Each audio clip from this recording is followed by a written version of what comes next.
All right, ladies and gentlemen, we have the infamous Pepsi and Coke challenge. Today we're going to try both Pepsi and Coke. We don't know which one it is. We do not. We'll pick our favorite and see if we can decide which is which. Yes. So which one are we going to drink first? This one? We'll do blue line first. Blue line first. Cheers. All right. Salud.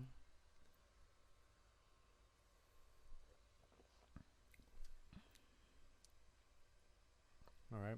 I think that's Coke, but let's see what the other one tastes like. I want to agree with you. Black line. Black line. Cheers. Salud.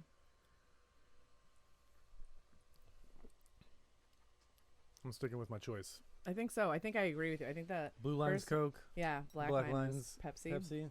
So the back of this should say a C or a P for whatever. Wait, but which one did we like better? I think they're pretty similar. I guess probably the Coke comes off a little less sweet. Yeah, I feel like Coca-Cola has a little less sweetness. I personally like comes Coca-Cola. off that way. I like Coke too. I prefer Diet Coke to regular Coke though. I think it tastes better. I prefer Mexican Coca-Cola because they use the real sugar cane. Right. Supposedly, at least. Supposedly. I think it is. I mean, I don't know. Yeah, I think it tastes. Why would the Mexican government lie to us? I think it tastes extra sweet with the like the Mexican Coke. Yeah, but it's in the glass bottle, and it's just like. I know having a glass bottle is nice. Ultra it's refreshing. like can or fountain. It all makes a difference. Yeah, I concur. So which one was it? Duh, duh, duh. It was Coke.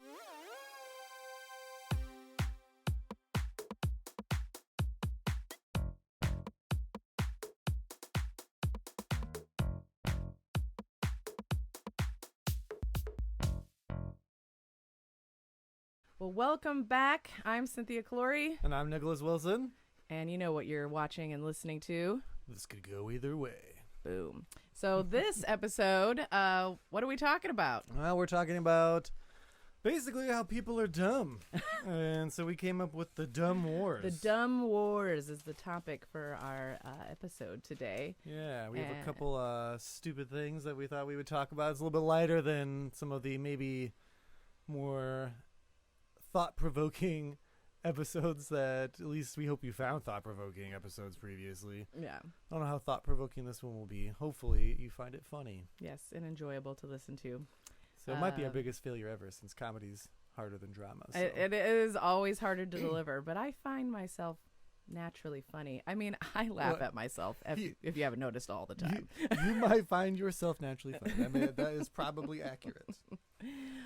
So what are we talking about? What are our I guess 3 subtopics of our main topic? Well, I've decided to talk about the Great Emu War of 1932. Excellent. I'm going to talk about the Cola Wars, hence for the fun tasting that we did. All right. And then I think in the end, we're just going to talk about the general war on intelligence overall. Yes, indeed. So why don't you kick it off with your Emu Wars? I got to hear about this. So the Emu Wars, well, let me set the stage for you. Please do. On one side, we have the people, primarily made up of Australians returning from World War I, additional British migrants that primarily were also soldiers returning from World War I, and then we had some Italian migrants.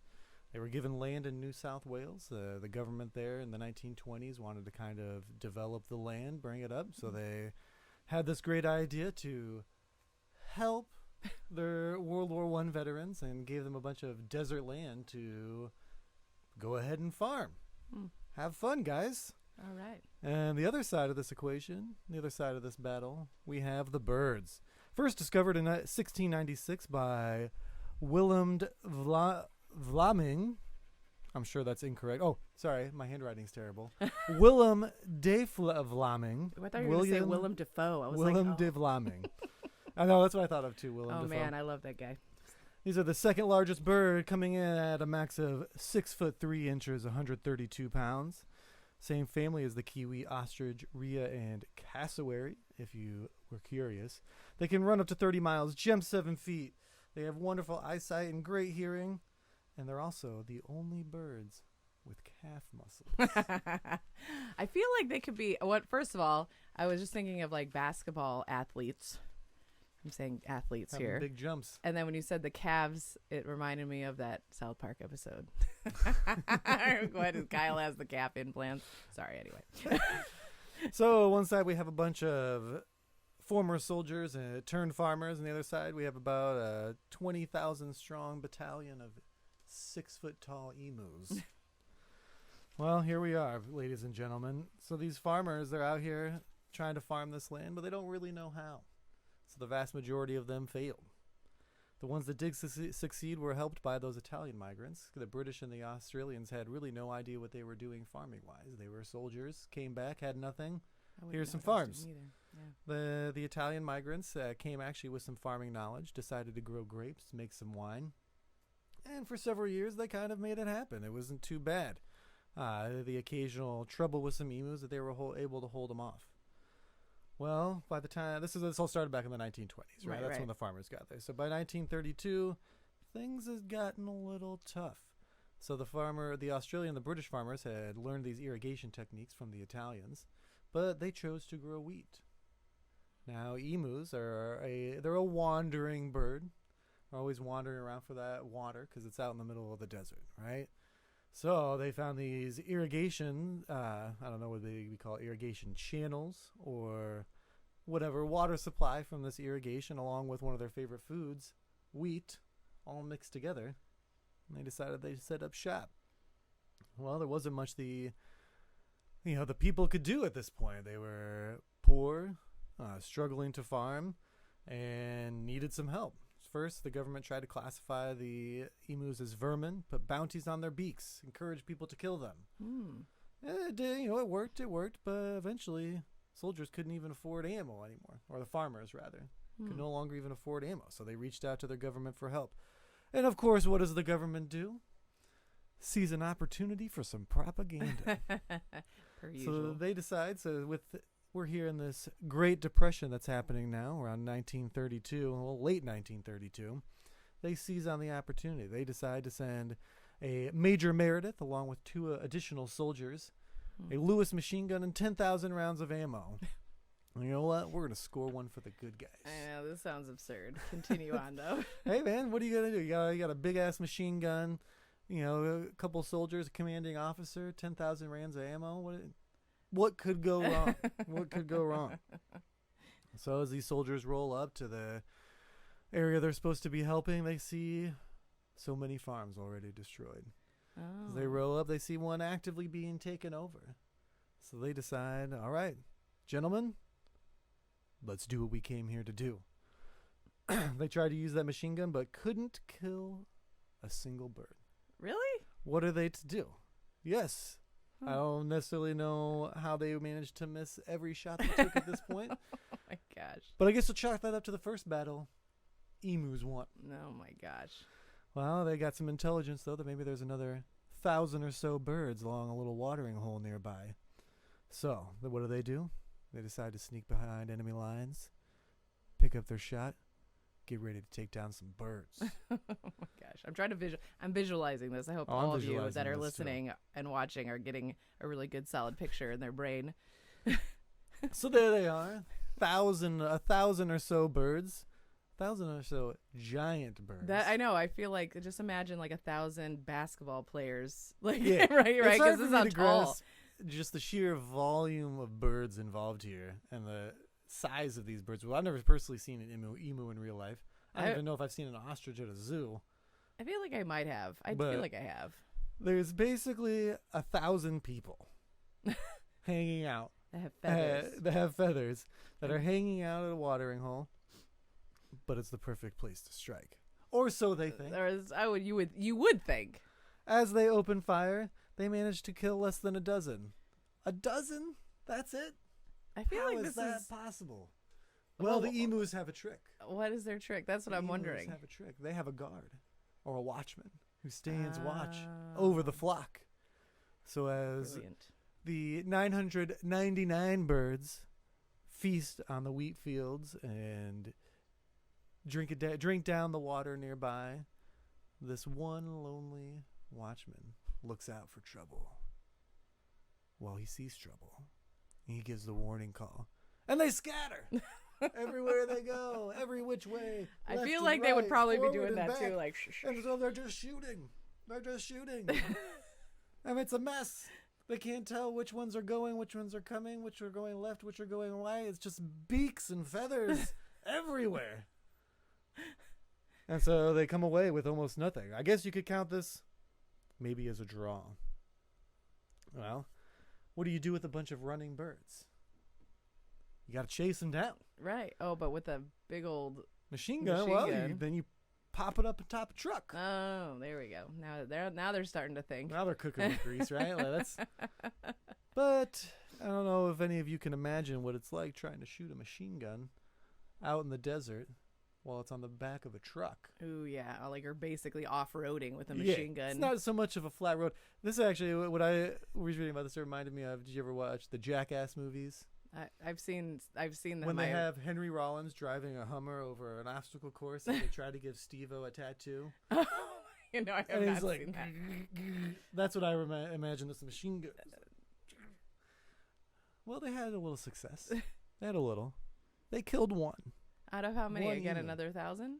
This is the same group. Oh my gosh. Came back with the truck and a machine gun mounted on top.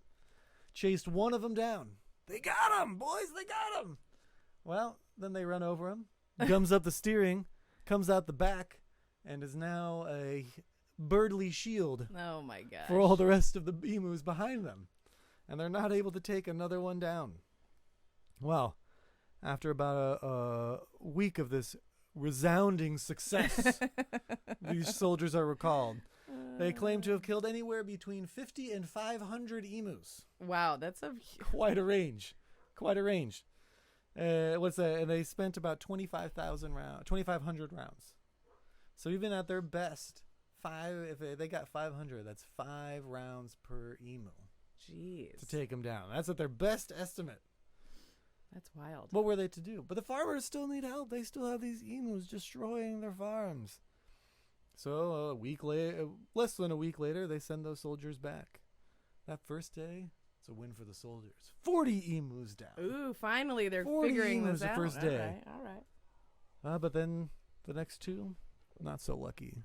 Again, 0 and 0. That's how it went on for about the next month. They managed to get about 100 per week, wins and losses. Still coming in at about a 10-1 ammo to bird death. Huge waste of shots. Yeah. At 100 per week, they're going through 1,000 rounds a week. That's a lot. Yes. Well, the government, with its feathers between its legs, finally decided to call it quits and call it a loss around the 10th of December, 1932. Damn. Total casualties, 986 in about 9,860 rounds. Less than 5% of the Emu Battalion killed at a cost of 10-1 in ammunition. Although Major Meredith did claim that an additional 2,500 or so died of their injuries afterwards. Probably for show good faith. Right, yeah. I'm not sure how he got those numbers. But yes, that is how the Emu War ended, with kind of a whimper. Supposedly the farmers were able to improve over the next couple years. Managed to get as many as 57,000 in a 6-month period, up to 1934. Wow. Well, the Australians decided to go ahead and embrace the emu and realize that it's a formidable foe. They even put the emu on their coat of arms now. Really? Yeah. Wow. I would have never guessed the emus were so tactical. There was even a quote that Major Meredith is quoted. There's something that Major Meredith was quoted as saying, "If only man had an army that could survive bullets at a 10-1 ratio, they would have won every war." We need to send emus to war. Forget AI. Send them to the front lines. They can take the rounds, confuse the enemy, you know? I mean, honestly. But there you have it, ladies and gentlemen. The exciting tale of the Emu War of 1932. I'm going to say the emus won. How did you even learn about this? Oh, a good friend, a mutual friend. I would consider him to be one of my best friends. Oliver. He suggested...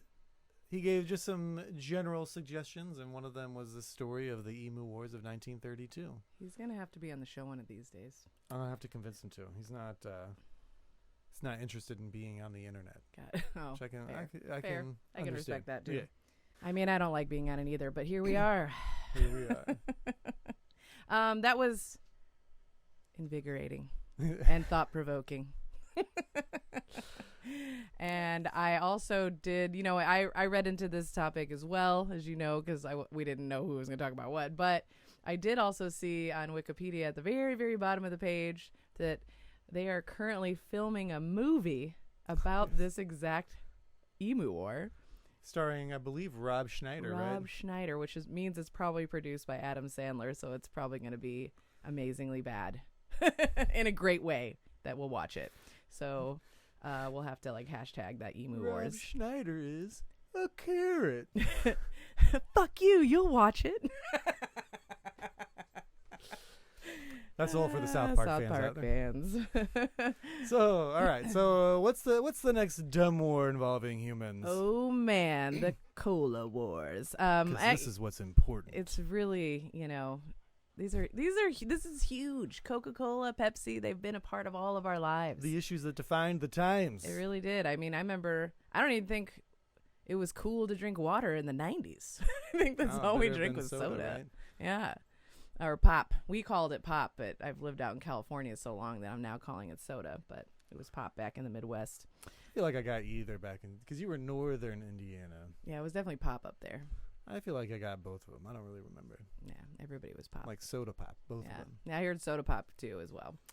Yes, so crazy that soda or colas in general both came around in history about the same time, within 6-7 years of one another, totally unrelated. It all kind of started looking into Pepsi. It was originally called Brad's Drink because it was created by Caleb Darius Bradham. I love all these solid names. Yeah. They don't name people like that anymore. And it was back in 1893. It was sold in a drugstore in North Carolina, was where people first started drinking Pepsi. But believe it or not, Coca-Cola actually came out first. It was in 1886 that it was first sold and tasted and drank in another pharmacy drugstore in Atlanta. And but Pepsi, it was originally called Pepsi Cola after they took away the Brad's Drink part, because where they got the name was, or the nickname I should say, was because they would use it and advertise that it could stave off dyspepsia, which is the medical term for indigestion. There was obviously never any proof that it did anything, but I know you had a good story. Oh yeah, I saw there. The Michael J. Fox movie. There was some random Michael J. Fox movie where he's a physician, and he gets stuck in some small town, and some kid comes in with a abdominal issue, and he's ready to send this kid off to emergency surgery, and then the town doctor rolls up, popped open a can of Coke and said, did you get into your dad's tobacco again? Drink this, you'll feel better tomorrow. And prevented him from having, surgery with a Coke. There you go. I guess there's some truth to it. Especially back then, it must be true. Oh, yeah. I mean, yeah, because Michael J. Fox was a doctor in the film. Yes. Well, I mean, I guess, if you think about humans, if we never had any, fizzy drink before, I'd imagine that's what everybody's always said, that fizzy bubbles help upset stomach. So I don't know. I'm sure there might be something with the acidity in it. It's basically drinking acid. So maybe that helps settle something in your stomach. I would feel like it would make it worse, but I mean, I do know that if you have a corroded battery in your car, if you take a Diet Coke and pour it on it, all of the corrosion will just melt away. It does clear off the corrosion off of battery terminals. And that's your favorite drink. You can do that with regular Coke, too. It doesn't need to be Diet. I don't drink this stuff normally. I wouldn't say it's my favorite. If I was picking a soda, I would pick Diet Coke over Coke. All right. Either way, fun facts. So back to the Cola Wars. So interesting. Obviously, Bradham was having some success with his Pepsi Cola.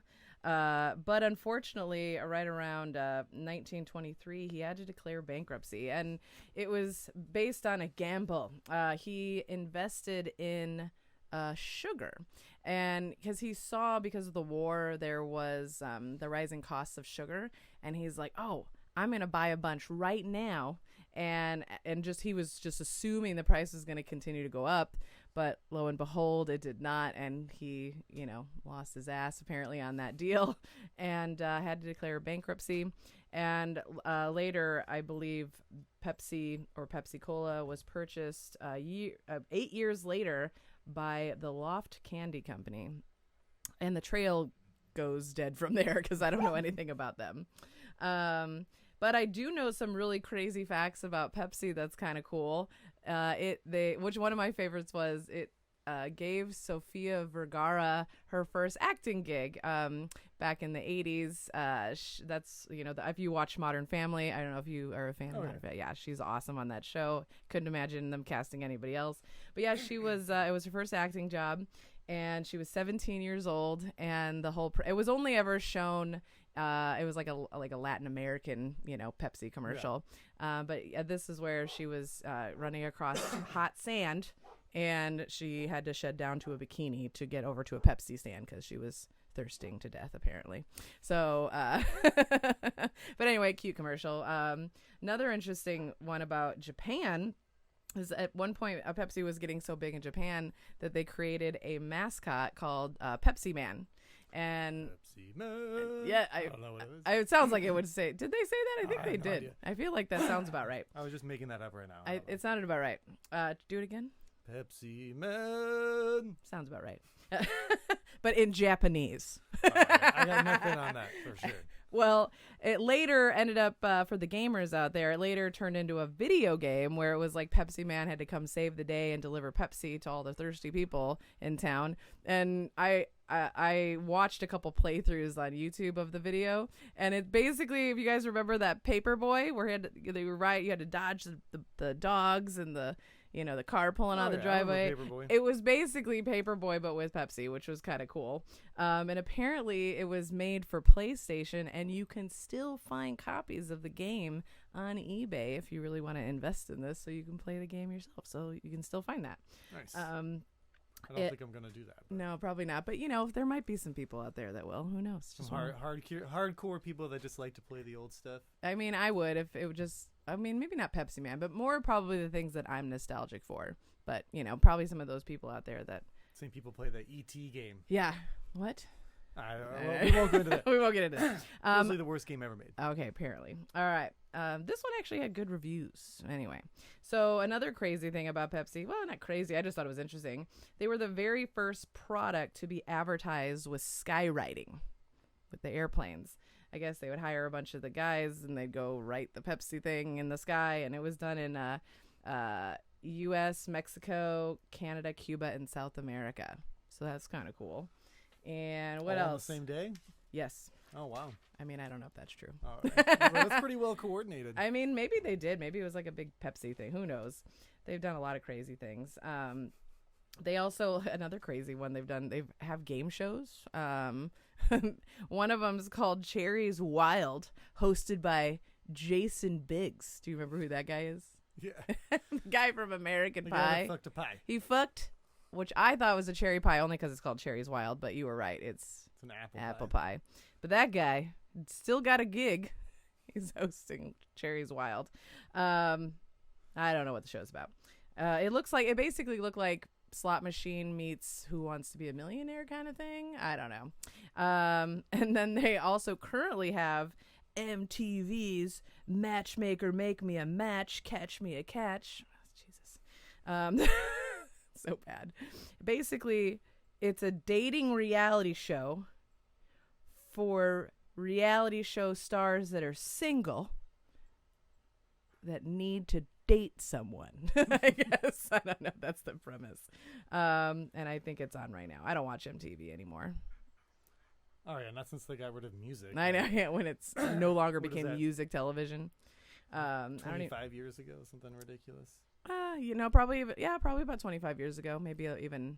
Yeah, that was probably 99, 2000 were like the fading years when they were still doing music videos. And you had like them. just TRL. Yeah, and TRL just was great, and then it just got really bad really fast. Started showing just like 2 seconds of every music video. Yeah. The last one. Anyway, so we don't know what M stands for anymore with the MTV. Flavors. This one's interesting. So there's been many flavors of Pepsi throughout the years. We all know wild cherry because we were just talking about it. Vanilla.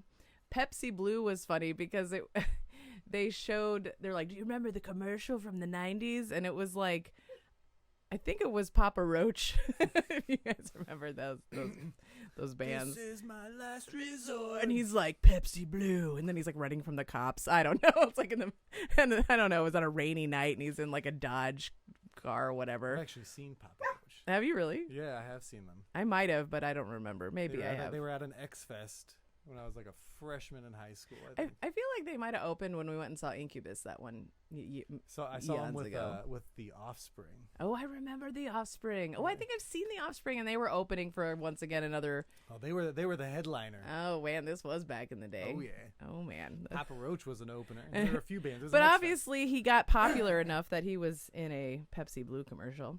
And other random flavors that have been distributed throughout the world are like Pepsi Cucumber, Pepsi Watermelon, Pepsi Ginger, Pepsi Yogurt, and then Pepsi Coffee. So how does this all tie into the Cola Wars? We're getting there. These are just fun facts. These all lead up to the wars because the crazier these people got, they just started compete. This is how they had to compete. I don't know what the hell. Cola was just like, we're Coca-Cola. I don't know what your problem is. Why are you trying to make it all crazy? Well, they had Coke too. I've actually had a Coke too. Coke 2? Yeah, there was Coke 2. I don't remember Coke 2. I didn't see anything about Coke 2. Almost nobody remembers Coke 2. It was a huge failure. Apparently so bad But that it I've had came one. and went really quick. I don't even remember what it tasted like, but I've had one. I liked it. Oh, that's good. I know that do you remember Christmas Pepsi? No. Apparently that was a thing.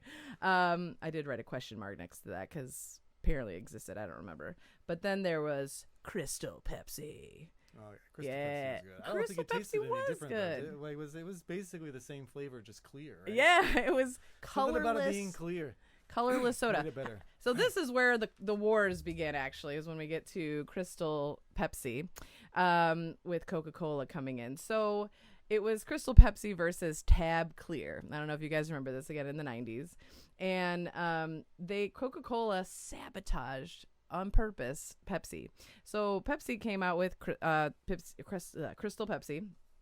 And it was advertised as caffeine-free and colorless, and it sold really well. Like it did better than they expected it to, and it did end up failing because Coca-Cola killed it because they came out with a rival soda they knew consumers would hate in the 90s, and they called it is ballsy. It was called Tab Clear, and how they and because they were the second colorless soda to come out, they just got really strong with their advertising, and they were advertising Tab Clear to be sugar free.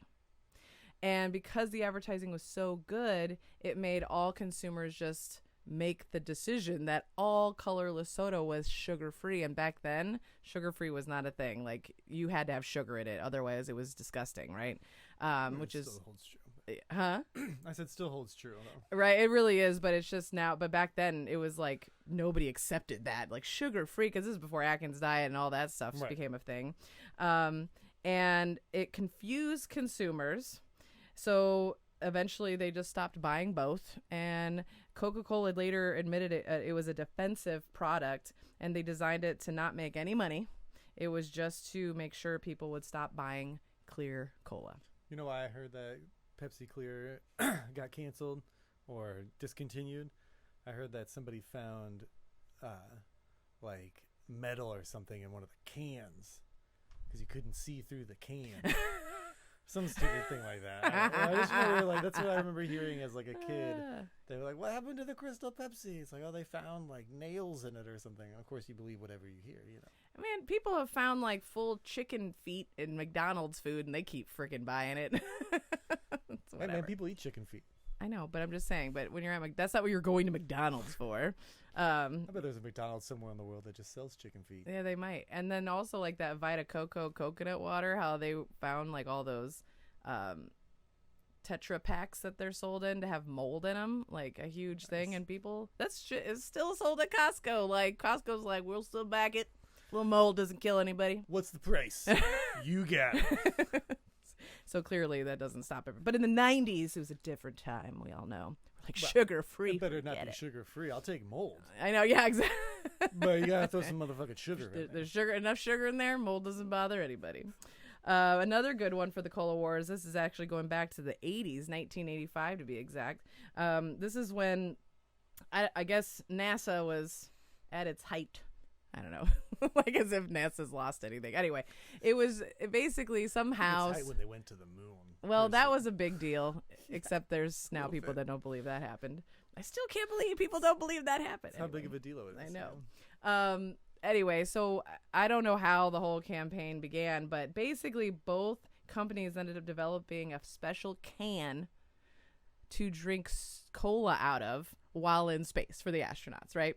And how it started, it was Coca-Cola that came out with the can. They started advertising. They're like, we're going to give it to the astronauts and NASA, and they're going to take it to space and drink Coca-Cola. And they spent $250,000 developing this can that would keep Coca-Cola like fizzy and cold while in space, you know, where there's weightlessness.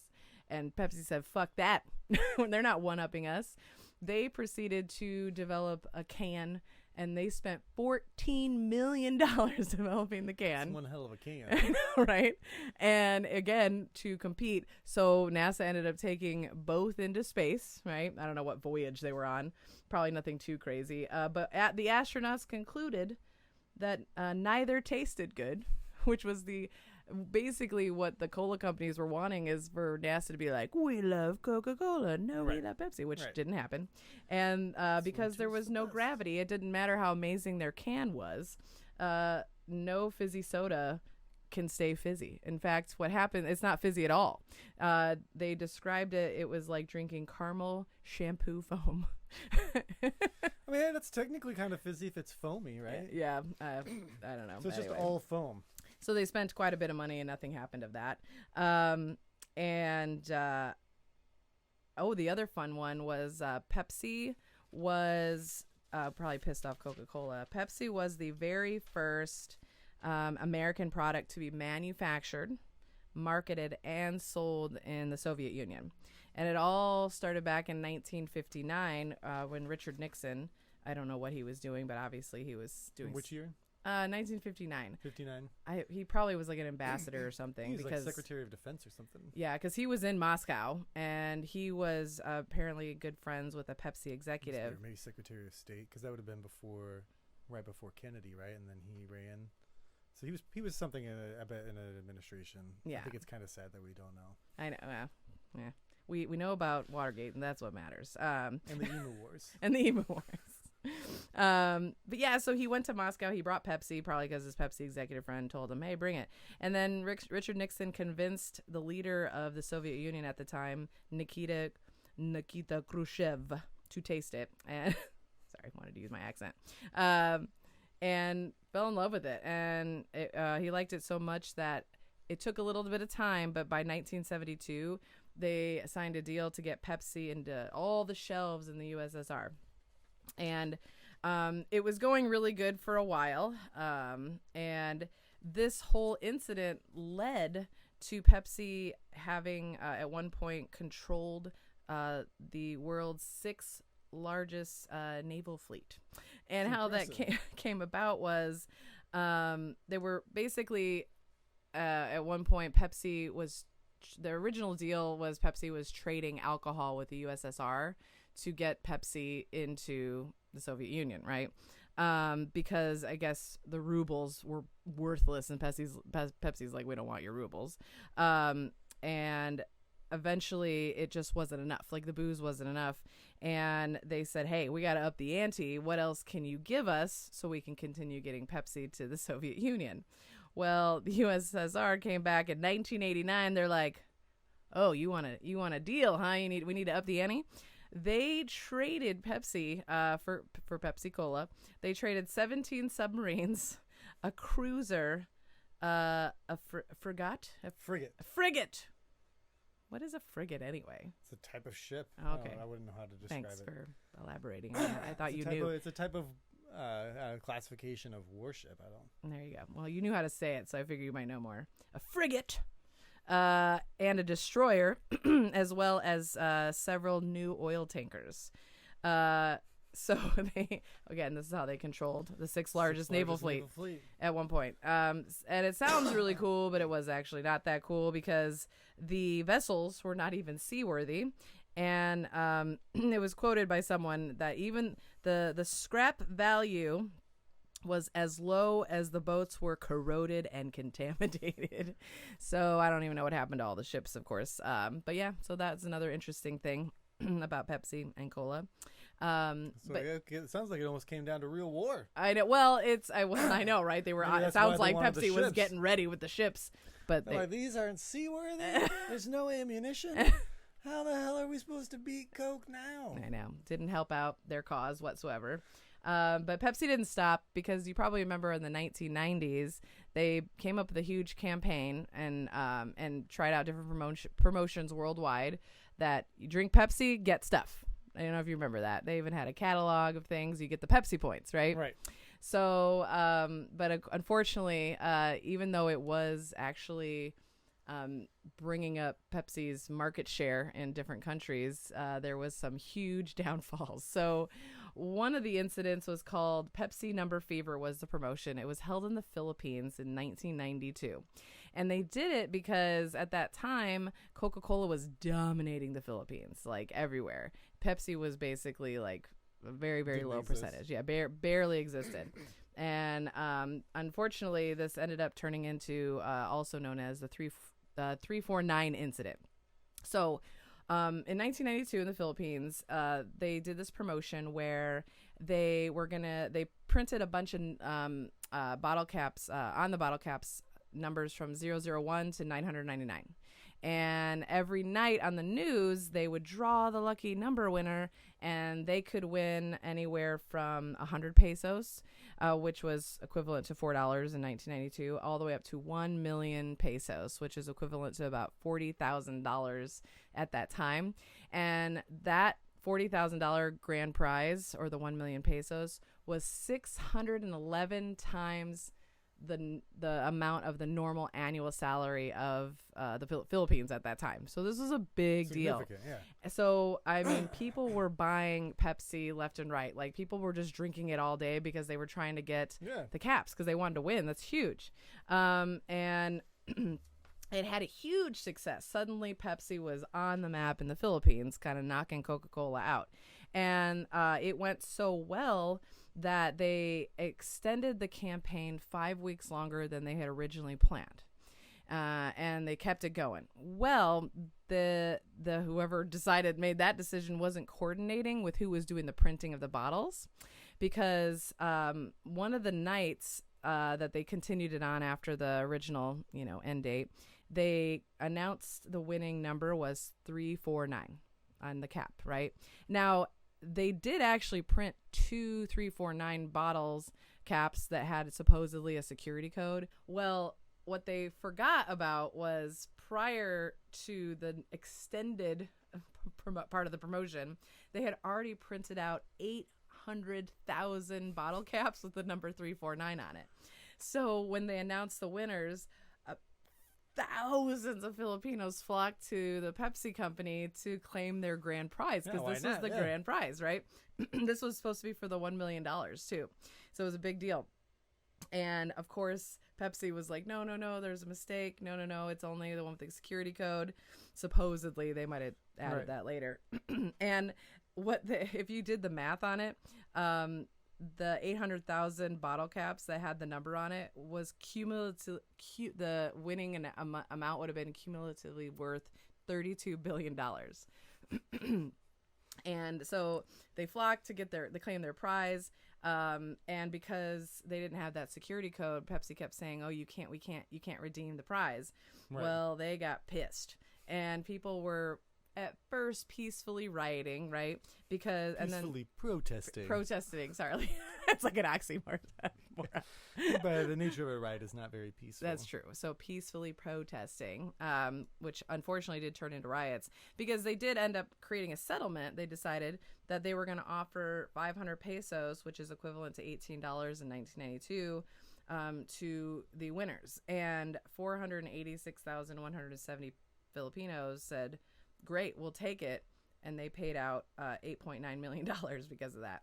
Well, a lot of those other people, remember, there was 800,000. Yeah. So there's a ton of people that did not accept that. And those peaceful protests broke out into riots.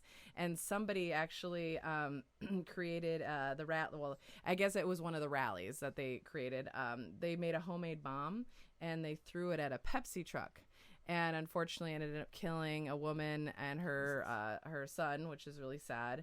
There was death threats to Pepsi executives. They also, I guess, did another, it was a grenade thrown into a warehouse where Pepsi was stored, and 3 more people were killed that were working there. Oh, man. Which was really sad. And it turned out overall there was 689 civil suits, 5,200 criminal complaints of fraud and deception. And basically, this all started in 1992. So people kept going back to the court system in the Philippines demanding that they get their grand prize. Right. And eventually it kept going to court all the way till 2006. That eventually they were like, this is it. This is the final settlement. Nobody can hire anybody else, any other attorneys, and we're ending it right here, right? This is it. And the max paid to the plaintiffs in 2006 was $570 per plaintiff at that time. So, yeah, that's all in the name of Cola Wars. It's a lot of effort for $530. Right? I know, but who knows? Anyway. So, but then, of course, remember, that was in the Philippines. And that Pepsi points thing was something that happened here in the 90s. And Pepsi was really pushing it because they wanted to win the Cola Wars. So they had some of the best commercials, right, in the 90s. You might remember them. Like, points, yeah. There was like Cindy Crawford, Michael Jackson. You know, they had, Shaquille Everybody. O'Neal, Yeah. right? And Coca-Cola at the time had that polar bear. So it was super lame. So they were trying to advertise the kids. So one of the commercials was they for the Pepsi points, they showed like a kid that with Pepsi points he can get cool sunglasses and then a leather jacket, and then it cuts to this kid landing in front of his school in a Harrier jet. Right. I And remember that. at the bottom of the screen, they put 7 million Pepsi points. So what led to me even discovering all this was when I was reading about the 349 incident. At the bottom of the page, it was like, oh, this incident is mentioned in the Netflix documentary Pepsi, Where's My Jet? And I'm looking into this. There's a whole 4 episode, which is way drawn out, by the way. It could have been done in like 1 to 2 episodes. But anyway. Got to make it worth your time, Yeah. Well, anyway, so it turns out that there was one kid that was like in his late teens, early 20s, and his name was John. And he decided that he was going to get the 7 million points, right? Because he wanted the Harrier jet. Yeah, I remember hearing the whole story back when it happened too. Yeah, and he ended up convincing this older gentleman that was his friend. They did a lot of traveling together. His name was Todd. Doesn't sound weird at all. I know, it was a very weird relationship, whatever. But they don't really touch on that at all. It's a young man and his traveling companion. His older traveling companion. Who's over financially well off. Yes. Traveling companion. Yeah, exactly. So he's like, hey, I think we can do this. I think that because he goes to Todd as a kid and he's like, I think we do this. And Todd's like, come up with a business plan. And the kid, John, figures out that a Harrier jet back then was worth $32 billion. Right? Million? No, sorry, 32 million. Oh. Sorry, 32 million. Thank you. So a Harrier jet was worth $32 million. And he figured out that to buy all like cases and like warehouses and shipping trucks and like, because he had to buy the Pepsi to get the points, right? Right. That it would cost $1.4 million to acquire that much Pepsi to get 7 million Pepsi points. And he was trying to convince the Todd guy to give him the money because he's like, hey, it's only 1.4 million, but we're going to get this $32 million Harrier jet. It's a steal. It's a steal, right? And the guy kills it. Todd kills it only because he was like, I want to back the kid, but I had to ask him questions to make him think, well, what if you don't aren't able to acquire that much Pepsi by the time the promotion ends. And because he was probably not gonna be able to do that. Right. So unfortunately, it kind of killed the kid's dreams until he found one of the Pepsi points, like the Pepsi stuff catalogs they had back then, and he went to the very last page, read all the fine print where it said, "Hey, don't have enough points to get your leather jacket or whatever, you can buy the remaining Pepsi points you're missing for 10 cents a point." Well, he does some quick math. There's nothing in there that says he can't buy all the points. Right? Again, missing another disclaimer. Right. And now at that point, instead of the 1.4 million, it was only going to cost $700,000 to get the Harrier jet. Wow. Who could beat that? So he convinces the Todd guy, his older gentleman friend, to wrote a check for $700,000. He even flew to the post office that was like up in, I think it was like Minnesota or somewhere, to make sure it went to that, so it didn't get lost in the mail, right? Because this is the 90s. Checks in the mail. And Pepsi gets it, and they're like, wait, was this a joke? And it turns into this whole thing where this John and Todd guy end up hiring an attorney. They're basically trying to force Pepsi's hand to give him the jet. And at one point, now Pepsi never cashed the check because that would definitely be considered fraud, I guess, if they did. So they never did. But at one point, they met with the Pepsi attorneys, and Pepsi offered these guys $1 million to go away. Just like, and that's a lot in the 90s. Like that was 1995, 96. Plus returning the check. Yeah, and there was and the $700,000 was never spent, so they were gonna actually come out ahead, really. Yeah. And they declined it because the kid John was like, I have to have my Harrier jet. Well, $32 million is significantly more than $1 million. Yes. So either way, it turns out it never even made it to court because they filed. Pepsi actually sued them first because they wanted to make sure the lawsuit was held in like a certain district in New York City that was going to be favorable to Pepsi's, like to defend them, about that this should have been just a big joke. And they were wanting it to go to trial so his peers the jury could decide, like he could have his Harrier jet. Well, I guess back then, the judge, Kimba Wood, who was the presiding judge, this is when they introduced, I guess, depositions. So that way it wasn't wasting the court's time where they can hold a deposition instead. And basically the judge killed it in a deposition, and he never got any money, and he never got his Harrier jet. But he did get a Netflix documentary.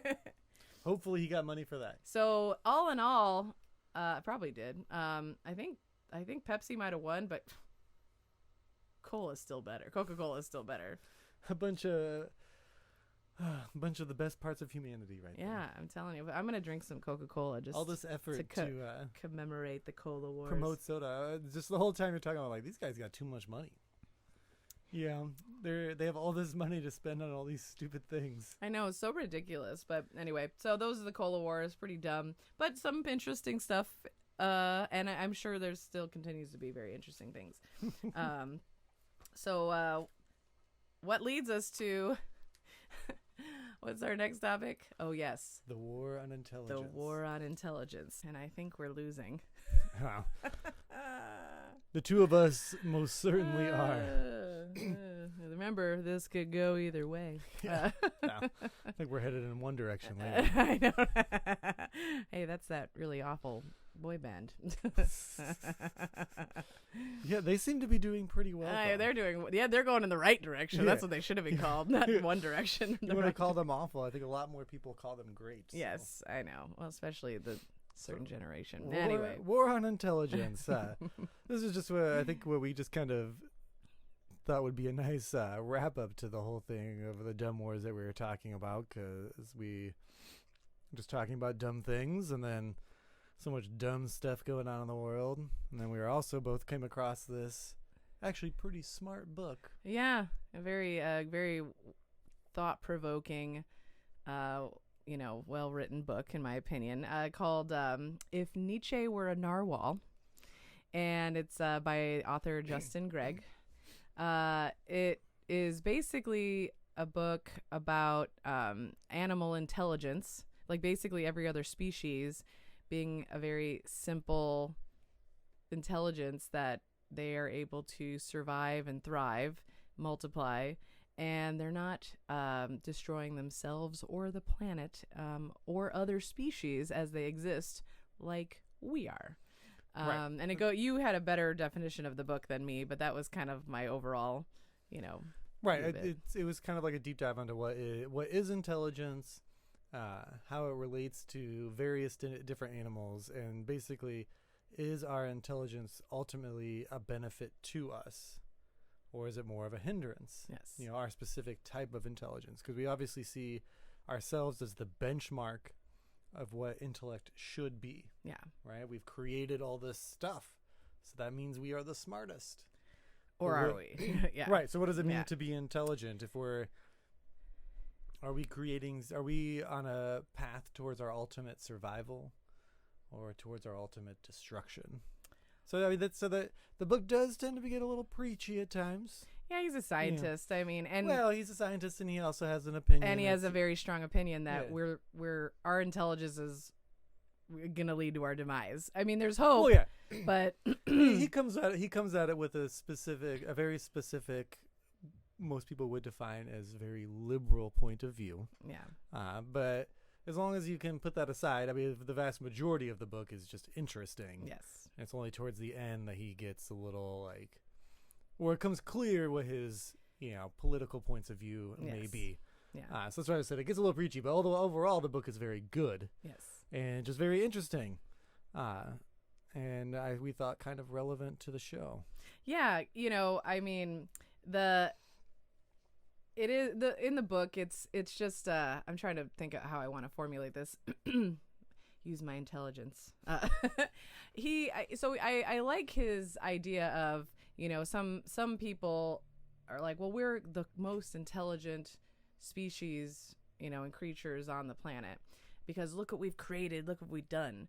But the reality is a lot of what we've done, yes, it's supposed to make our lives have more, basically be more convenient, have less same, we don't have to have the same worries about finding our next meal and hunting and worrying about even though we still dying from a cut. Yeah, exactly. So just we don't have the same worries. So we're trying to create more and more modern convenience through our intelligence. Therefore, we become happier. It's kind of like the goal of what you what we're all we kind tell ourselves. Yeah, that's what we right? tell ourselves. But he just makes some really good points, because when people are like, well, we're more intelligent, we're like, well, are we? Or are we just conscious of more things than other species? We yes, we have consciousness of our own demise. We have consciousness of many things beyond that most, even the most intelligent creatures on the planet are. But those things are hurting us. My favorite example is, when we were, I guess caveman time, the Paleolithic time, when we were still hunting and gathering, when we wanted a snack and because we'd have that experience, the qualia, he calls it qualia, as our experience in our conscious mind, that we were hungry, just like we do today. Right. And back then we would just, go into the bushes and the forest and forage and get berries and eat them. And that was how we got our snack. Now they're like, yeah, we could do the same thing now. We just go into the kitchen and we get a banana. However, what had to happen for us to even have the banana in our house?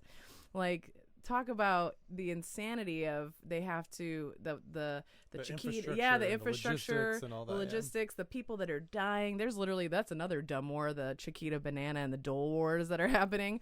Agriculture wars. I don't even know if I feel safe talking. No, about yeah, that. I know. But either way, all these things that have to happen, the pesticides, bananas apparently aren't even yellow. The point is that all these things have to happen now for this modern convenience to have a snack, right? So different. So is that really better than what it used to be, or is that actually hurting? It's certainly things? more convenient, and then because then he talks about we end up creating monocultures. Bananas have a huge variety. There's tons of different bananas. I remember our friend Luca even talking about that. Oh, He's yeah. just because it's the banana that you get at the store doesn't mean it's the best type of banana. Yeah. They tend to be some of the sweetest, and you don't have to cook them. Yeah. But they're not the only kind, and it's just creating monocultures increases the risk of things like blights and disease because there's just not the variety. Just like with humans, right? If there's a isolated group of people, they worry that our basic illnesses will be devastating to them because they haven't been exposed to that. So then if all these plants are the same and there's something new that comes in that can kill them, it's just going to kill all of them, and there's no separation to have some that might survive. They're probably just all going to die. Yeah. And then and there's a whole nutrient things about monocultures and how it deprives the soil, Yeah. makes the land unarable, and eventually that land will become useless because it wasn't regenerated, and but now I'm getting a little preachy. No, but the whole point is, but what we're getting at is that you see how our intelligence has got us here. Now, but it's also gotten us here. Yeah, and it's like yes, there's good, but I feel like my favorite theme of the book was the human plight of prognostic myopia. It's my new favorite word. Oh, that's right. I was trying to think of what that word and was. essentially what he's figured out is our problem. Yes, we are highly intelligent. We're conscious of a lot more things. We can be conscious of our own consciousness. We can think about our own thinking. But yet we all still have our own experience and our own qualia, like that nobody can never experience, right? But we have a general agreement on those certain shared experiences, right? But he has figured out that we have a problem with that qualia. When we're having that conscious experience, we really only can create goals and act based on what we're experiencing and how it's affecting us right now. Like when they talked about the whole the development of cars and what was going to happen with the oil industry and all the fracking and everything they had to do around the world, they, even before it became a big thing a long time ago, when they were doing studies into it, they were, these industries, the oil industries, were told this is going to lead to the ultimate demise of, the oceans are going to get hotter, the ice caps are going to melt, there's just all these problems, right? Right, they predicted climate change would happen. They predicted it, and even though those findings were there, the companies just kept on doing it. Just like even today, they keep saying they're going to make these changes and they're going to sign the Paris Agreement and all these things, but yet they continue to dig for oil and mine for oil. But part of the issue is, just like everybody, it's because it's not affecting us right now. Like we can all think about it. We still drive cars, Yeah. There's some electric cars, but not all that energy is coming from renewable resources. What do you do with old solar panels? There is no, at this point, like true no waste energy. Yeah. But it really doesn't stop any of us from reducing how much we use. I mean, there's a few, there are some people. I would say my mom is one of the few people that takes it all seriously and does more than her fair share. I can't say that I'm as good as she is. My car is not very efficient. His whole point that he was making, right, is that we can be very aware of the dangers we face, but if those dangers aren't right in our face, like ready to happen, then we're unlikely to do anything about them. Yeah.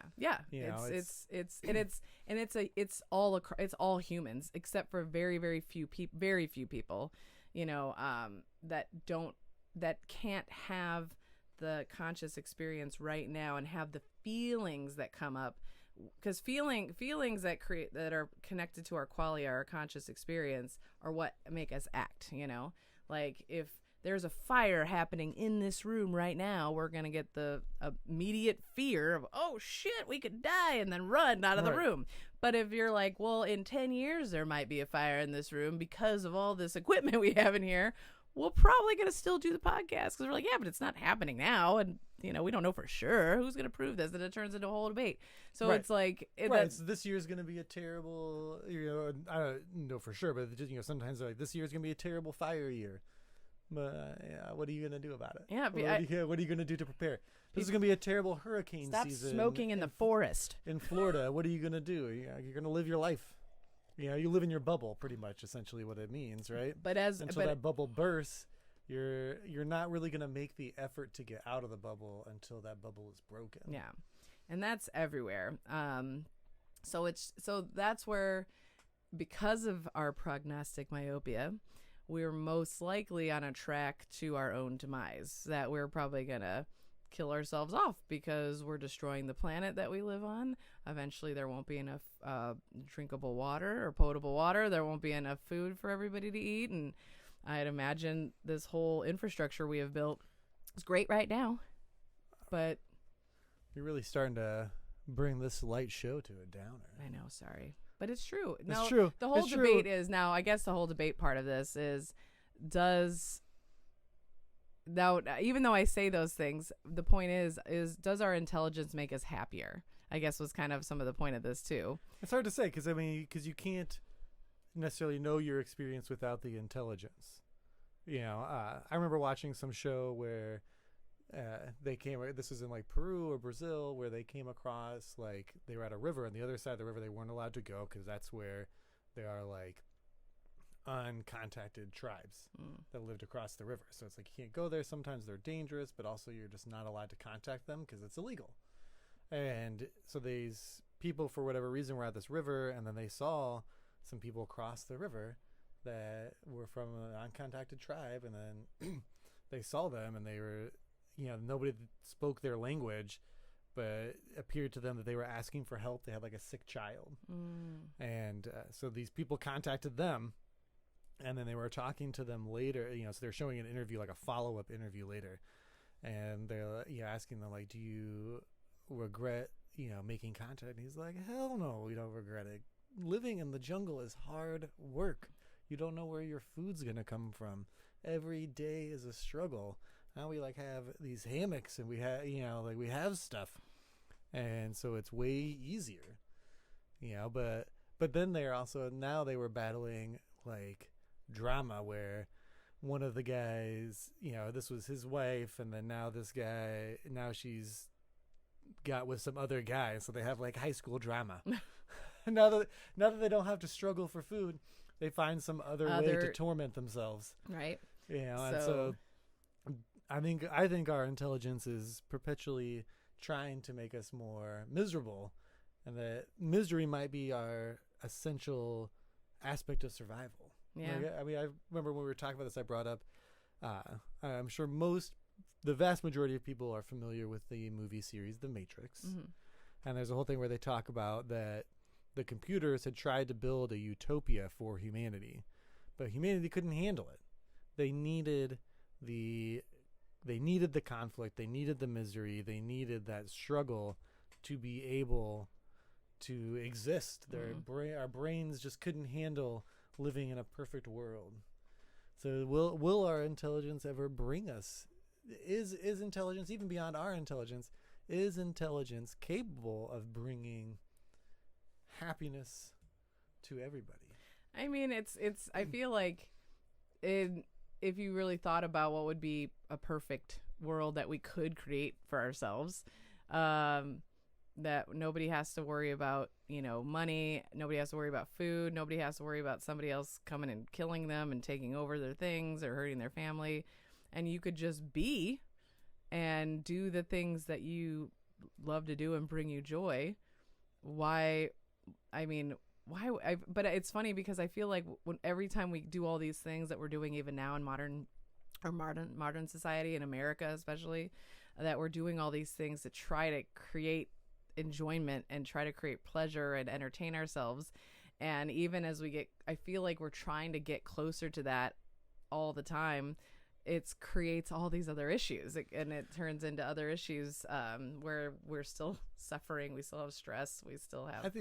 I don't think there's any chance of like everybody's provided for, and so that everything's good. I don't think that it will ever be a real. I mean, there's always going to be like those interpersonal relationship dramas, right? Like, and then there's always going to be bad people out there, or people that I hate to say bad people, but there's always going to be people that want to have more than others have, or think they are more deserving for whatever reason. I mean, right or wrong. It's going to be anybody's opinion, but there's always going to be people that feel they deserve more or that they want more than the basics. So then that's going to create some level of competition. So that, there's just no escape. I mean, I think you could create where everybody has enough food and shelter, but that's not necessarily going to make everybody happy. Yeah, because then what's the next best thing? So it probably is good that we're going to lead to our own demise with climate change and everything. Well, just on that last topic, I also think that there's always something to be said for accomplishing something on your own. And so when everything's provided for, it's like when you make something, I like to bake. Yeah. I get a lot of satisfaction out of making something. Yeah. And then sharing it with others, Yes. right? So if there's no, if there's nothing you have to do for yourself, does anything have value? Yeah, that's true. And then that would take away our sense of accomplishment, sense of meaning, right? Because there's just value, our identity, I suppose. Right. You have no. People will feel like they have no purpose. Mm-hmm. I think the rise in mental health also comes, hand in hand with. I mean, it's hard to say because in rougher places they probably just have less diagnosed mental health. But sometimes I think some of our issues come from the fact that we don't have to struggle, so we don't learn how to cope. Yeah. And so then we fail mentally in some ways because we don't know how to cope with the world as a whole because our parents have made better lives for us. Because that's what you do as a parent. Yeah. You try to make things better for your children, but are you always making them better for them? No. I mean, that's hard to say. Those are good arguments for the people that, practice tough love and things like that. Is that right or wrong? I can't say that I'm necessarily a tough love practitioner when it comes to my children. I do my best to, make them think that, or make them realize that everything isn't just going to be given to them. But it's hard. It's hard not to just give to provide them with what they want.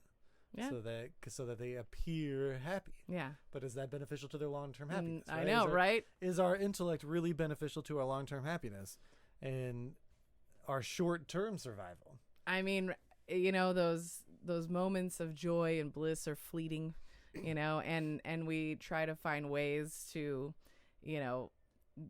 get it, and be happy, but the reality is you just can't be happy all the time. And how do you know happiness without sadness? How do you know joy without sorrow? You know what I mean? Like you have to have the dichotomy. Right? There's got to be balance and a back and forth if there's no. But yet, as creatures, we all it seems like everything we do and create now is to try to make someone happy and make things easier. It's just funny how we know we need it, but yet we continue to try. Right, the mother of invention is to make things easier, to make things better. Right. Always. So if you're always improving on things, but then look at what happened. The cotton gin made it easier to remove seeds from cotton, but it certainly didn't make things better for slaves. Yeah. It made things worse. Yeah. So that just doesn't mean just because there's progress doesn't mean that everything progresses. Yeah. Some things can get worse, or progress just because there's progress doesn't mean it's good, I guess is a better way to say it, because you can progress, just not necessarily in the right direction. Yeah. And so where does this leave us? And how does this tie into Dumb Wars? Well, I mean, I just, obviously the whole idea is we're just trying to answer the question. Oh, does our somehow. intelligence make us better? Yeah, and how why it's a war is because are we really helping or hurting ourselves and daily as humans? It's crazy. And I mean, I know that was tying into where we even came up with this idea. Yes, there was the book, but then you were even talking about the Darwin Awards. Oh yeah.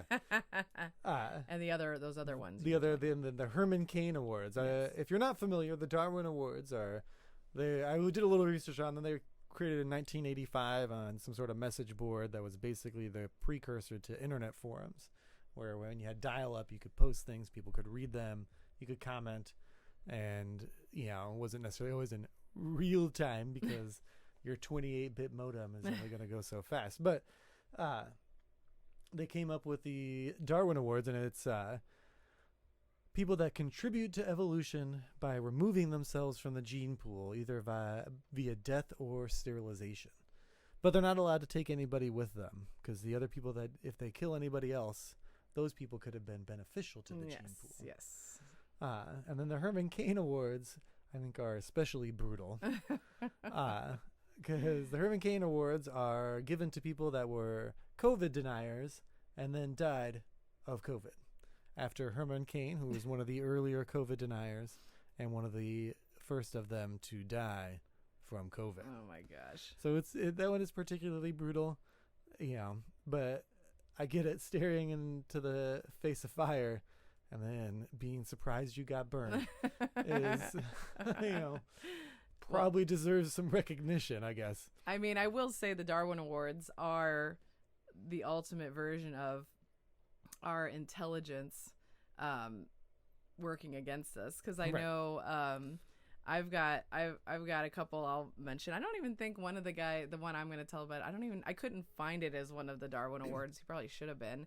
He was nominated but didn't win. He might not have been nominated. I don't even know his name, but it might be in the book I read, but it was the guy who was the very first person to bungee jump. Oh, I recently was it? It was in the book. It was in the book. I was like, I don't know if he says his name, but I was like, I should look that up because I didn't see anything about.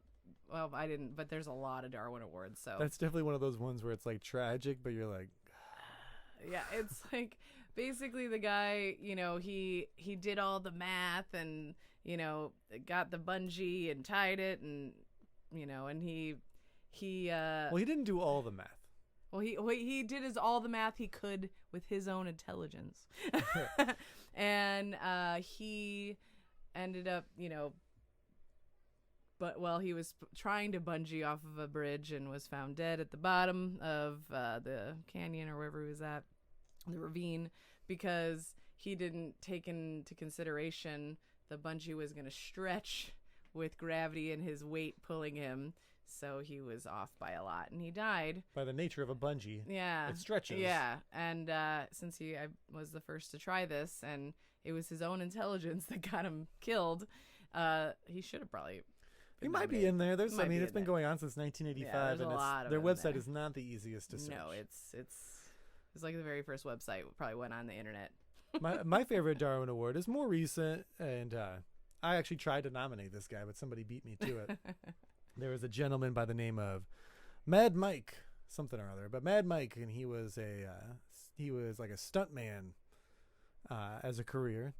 And apparently over about 6 months of time, he took his spare time, over 6 months of time, he was reading on the internet and came to learn that the earth was flat. Mm-hmm. And if you watch the show, you are aware of my opinions of flat earthers.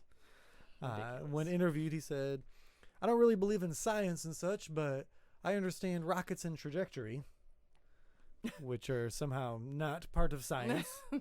So he decides he's going to build a steam-powered rocket, shoot himself up high enough, take a picture of the flat earth, and prove once and for all the earth is flat. So he loads it up. He gets in his rocket somewhere in the western United States, in the desert, I believe, somewhere, and launches himself up. It's a success, although he said it did hurt his back. And so but he didn't get high enough to take the picture. That was his test flight. So then he planned his ultimate true flight. And as you can guess, since we're talking about the Darwin Awards, he still did not get that picture. Oh. And he lost his life to his scienceless, steam-powered rocket and earned him a place in the Darwin Awards. Thank goodness. My whole favorite part about that is the line where he's like, I don't believe in science, but I understand how rockets and trajectories work.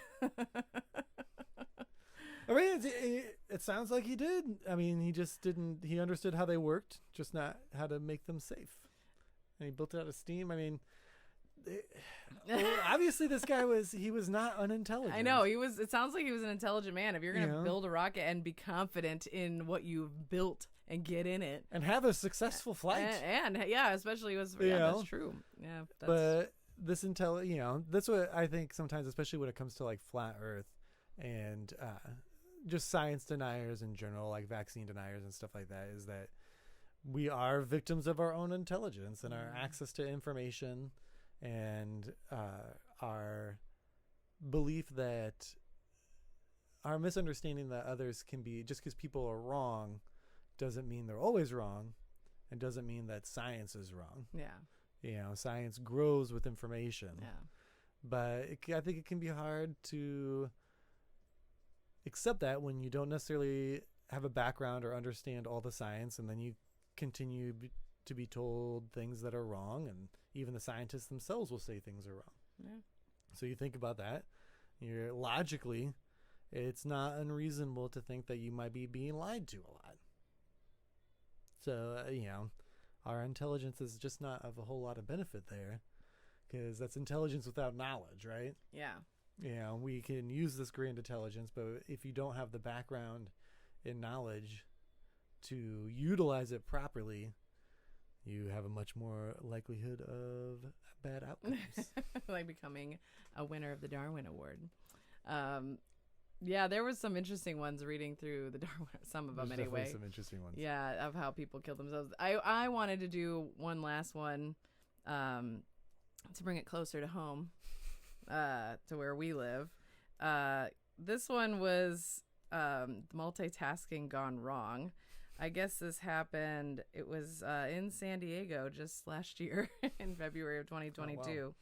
And basically there was someone driving. They were multitasking while they were driving, and he was a 28-year-old, and he was mixing a protein powder in a bottle. He had a knife, and he was driving. What the guy was doing, we don't know for sure, but he ended up causing a 6-car crash. Nobody else was hurt except him. He had no other injuries other than a knife in his chest that killed him. It was a fatal result, obviously. And yeah, other than that, he would have survived if he wouldn't have had the knife. So I was like, oh, if anybody knows who that was here. Feels so wrong to laugh about people's demise. But I don't think we're laughing about their demise. No, more just so the intelligence in action. Yeah. I mean, I'm sure this was probably not his first time doing everything he needed. He was probably cutting up fruit for the shake or whatever he was making. It I don't know. reminds me of, do you ever watch It's Always Sunny? I have, but I haven't watched it. There's an episode where Dennis is eating a bowl of cereal as he's driving. But he drives, and then he gets to a stoplight, and so he eats. It's milk and cereal. And then Frank rear ends him and makes a huge mess with his cereal. And they're trying to decide who's to blame. Is Dennis to blame for eating cereal in the car, or is Frank to blame for rear-ending him for the milk damage specifically? Oh, yes, of course. This is what that reminded me of. They had a whole trial. Actually, they had a whole trial, and in the trial, they talk about how Mac brings up how scientists are often wrong. He makes an argument against evolution, and he talks about how science believed this, and then they were wrong. Science believed this, and then they were wrong. And so he doesn't believe in evolution. Oh, my God. And he convinces others to be on the fence about it. Of course. That sounds... I will say, every time I am taking my coffee with me on the go, I have a bad habit of just leaving it in a cup just like this one, and just setting in the cup holder, like, where it's, like, not really in there. It's just kind of... tilting around, getting right to the edge as it bounces around. Yeah, and no matter how many times I'm like, sometimes when I'm gonna hit even a bump, I grab it and I go with the bump, and but every time I do it, something always happens where the coffee spills, and I'm like, and I'm all mad, and yet I still do it. I gotta sue McDonald's. Yeah, or myself. Anyway, I guess that's probably a good place to wrap it up. It is a good place to wrap it up. I hope you guys enjoyed our Dumb Wars episode. We had fun. It was fun. A little lighter than some of the other stuff, and probably a lot lighter than what we're about to talk to you about next. Yeah, in the next episode. Stay tuned. So we'll see you next time. Make sure to tell everybody that this is an amazing podcast, or it's terrible. Either way, they should listen to it. Yeah, you can listen. I mean, Oliver, I was talking to before, he had a great idea with a friend of his. They were just going to start a podcast to make fun of our podcast. Ooh, go for If it. you'd like to, please do. Please do. We'll watch. Yeah, we'll watch. Or listen. And you're welcome to leave comments, good, bad. We appreciate all your feedback always. Also, if you're regular watchers of our show, you may notice the T-shirts that we wear. We try to always support some sort of small or local business. Yeah. We are not paid to do so. We pay for these shirts on our own, although one of them I was requested and they gave to me as a promotional gift on that I wore on a previous episode. So right now I'm wearing Two Pines Supply from Granby, Colorado. Wonderful little mountain supply shop. They have like skiing and mountaineering equipment there. They were super friendly. If you happen to be up in that very remote area of Colorado, I think Winter Park is in a town nearby, and that's a ski resort. Nice. So feel free to check out, or you should check out Two Pines Supply over in Granby. And I'm wearing El Misa's Cafe. That's actually in Rancho Bernardo right here in San Diego. They're a little cafe. They're amazing coffee sandwich shop. They're gluten-free friendly. They're vegan friendly. The staff's amazing. And this was also given to me. I did try to buy it, but the one of the owners just gave it to me because she knew I was going to put it on the podcast and do a shout out. So got to check out El Misa's Cafe up in Rancho Bernardo. And then, of course, if you're ever wondering, our mugs. Huddle. The Huddle. So Nick and I, this is our favorite breakfast restaurant. It has the best hash browns in San Diego. Truly, hands down. My favorite corned beef hash, too. Favorite corned beef hash as well. The Huddle, it's in Mission Hills on Goldfinch. You got to check it out. We are big supporters. But yeah. Not too many of you, though, because I don't want it to be too busy.